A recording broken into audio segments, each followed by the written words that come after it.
حضرت ابو ہریرہ رضی اللہ عنہ فرماتے ہیں کہ رسول اللہ صلی اللہ علیہ وسلم نے ارشاد فرمایا، جس نے علم جو کہ محض رضائے الہی کی خاطر حاصل کرنا چاہے، کسی دنیاوی مقصد کی خاطر حاصل کیا، وہ قیامت کے دن جنت کی خوشبو بھی نہ پا سکے گا۔ حضرت ابو ہریرہ رضی اللہ عنہ بیان کرتے ہیں کہ رسول اللہ صلی اللہ علیہ وسلم نے ارشاد فرمایا، جس نے علم جو کہ محض اللہ تعالیٰ کی خوشنودی کی خاطر حاصل کرنا چاہے، کسی دنیاوی مقصد کے پیش نظر حاصل کیا،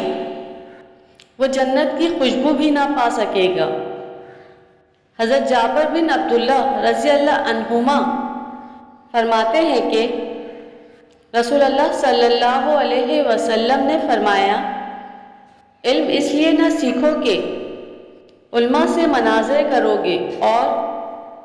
سادہ لوگوں سے بحث کرو گے اور مجلس کو اپنی طرف متوجہ کرو گے۔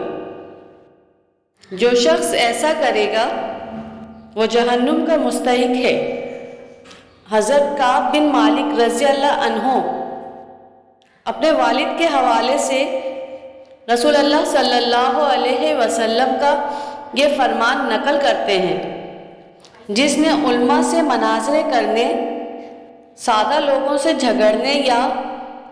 لوگوں سے فائدہ حاصل کرنے کے لیے علم حاصل کیا، وہ جہنمی ہیں۔ حضرت ابو ہریرہ رضی اللہ عنہ بیان کرتے ہیں کہ نبی اکرم صلی اللہ علیہ وسلم نے فرمایا،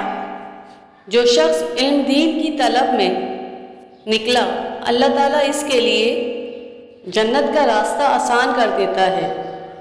اور جو شخص اپنے اعمال کی وجہ سے سست روح ہوگا، وہ نفس کی بنا پر تیز نہیں ہو سکتا۔ اس حدیث کو ابو معاویہ نے مطابقت کی ہے۔